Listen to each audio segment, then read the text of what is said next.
السلام عليكم ومرحبا بكم في قناتي مذاقات مغربيه. الاقتراح ديال اليوم جبت لكم البصاره بالفول والجلبانه، كتجي رائعه بواحد الطريقه اللي غادي تكون بنينه ما تشبعوش منها، ورافقت معاها معقوده ديال الخضر حتى هي كتجي رائعه وما كتجيش شاربه بالزيت. نبداو على بركه الله بالمقادير والطريقه ديال التحضير. غادي نبداو اول حاجه بالمعقوده اللي درت فيها 2 كيسان ديال الدقيق، معلقه صغيره ديال خميره الخبز، معلقه صغيره ديال البزار، ومعلقه صغيره ديال الملحه كتبقى على حسب الذوق، يمكن لكم تزيدوا او يمكن لكم تنقصوا.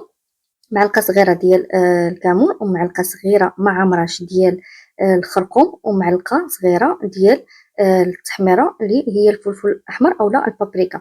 غادي نخلطوا المكونات مزيان. انا غادي نوريكم كيفاش خصكم تحصلوا على الخليط، تبقاو تزيدوا الماء بالتدريج شويه بشويه حتى تحصلوا على الخليط ما خفيفش وما ثقيلش بزاف. انا غنبدا نخلط بحال هكا غير بشويه، وحتى كنشوف داك الدقيق ديالي انه ما بقاش مكور ليا بزاف وتجانس ليا مع بعضياته. هانتوما كيف ما كنوريكم خاصكم انكم تبقاو تزيدوا غير بالمعلقه باش ما تجيكمش جاريه بزاف وما تصدقش معكم.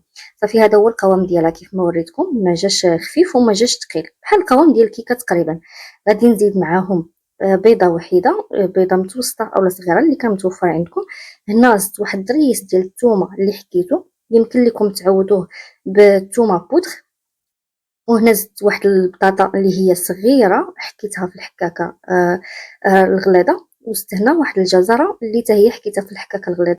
في بالنسبه للخضر نتوما كتزيدوا، يقدروا تزيدوا الفلفله، تقدروا تزيدوا الكورجيت، نتوما على حسب شنو بغيتوا نتوما. هنا راه درت معلقه كبيره ديال النشا، غير ما تصورات ليش غتزيدوا نتوما معلقه كبيره ديال النشا تكون عامره، غتخلطوها معاهم غير باش كيعقد لينا بداك الخليط فاش كنبغيو نقليوه ما كيتحليناش. صافي هنا كيف ما كتشوفوا غادي نبدا نقليهم. هنا ما كيلتصقوا ما حتى شي حاجه، ما تخافوش منهم، ديروا في المعلقه بحال هكا كيف ما درت. كتشوفوهم غير شدوا راسهم شي شويه، صافي كتبداو عاوتاني كتقلبوهم. راه صراحه كيجيو رائعين، وبالنسبه للناس اللي ما كياكلوش ليهم الوليدات ديالهم الخضر، فهاد المعقوده هذه غتجمعوا كاع الخضر كامله اللي كتبغيو غادي ديروهم، وكتجي بنينه بنينه بزاف. صافي هنا غادي ندوزو للبصاره. جربوا هاد الطريقه ديال البصاره اللي غادي نوريكم، كتجي فيها واحد المذاق اللي زوين وما تسخاوش به وما كضرش بالنسبه للناس اللي كضرهم البصاره. صافي هنا درت تقريبا 4 ديال الدروس ديال الثومه، زدت معاهم ربع كاس ديال زيت الزيتون، ودرت واحد البصيله اللي مشلضه صغيره. بالنسبه للثومه والزيت غادي تخليوهم كيتقلاو مده ديال 2 ديال الدقائق، عاد تزيدوا عليهم ديك البصله باش ديك الثومه كتلق في ديك الزويته البلديه وكتعطيكم واحد المذاق اللي هو زوين. وصافي غادي تزيدوا عليهم ديك البصله حتى هي تخليوها انها حتى تحمر مزيان كيف ما واضح لكم في الصوره. عاد تزيدوا الجلبانه والفول. بالنسبه للجلبانه والفول ما تخليوهمش يتقلوا بزاف، غير بحال هكا كتبداو كتجيبوا غير مره واحده صافي، وكتزيدوا الماء اللي غادي يكفيكم. هنايا انا ما درتش بزاف، درت غير زلافه مخلطه ما بين الجلبانه والفول. نتوما كيبقى اختيار ديالكم ديروا الجلبانه بوحدها او الفول بوحدو، المهم هو هاد الطريقه جربوها راه كتجي زوينه. درت معلقه صغيره ديال البزار، معلقه صغيره ديال الملحه، ومعلقه صغيره تكون عامره ديال الكمون، ويمكن لكم تزيدوا حتى القزبر حبوب حتى هي راه كتجيها زوينه بزاف. صافي هنا من بعد ما طات سديت عليها، ما خدرتليش الوقت اللي هو كتير، تقريبا ربع ساعه ما كاملاش. صافي حليت عليها. هنا راه كتجي راه طايبه، غادي نطحنها بحال هكا. الناس اللي ما كيبغيوش يطحنوها بلا ما يطحنوها يخليوها غير هكا حتى هي راه كتجي زوينه. انا كنفضل انها تكون مطحونه من الاحسن.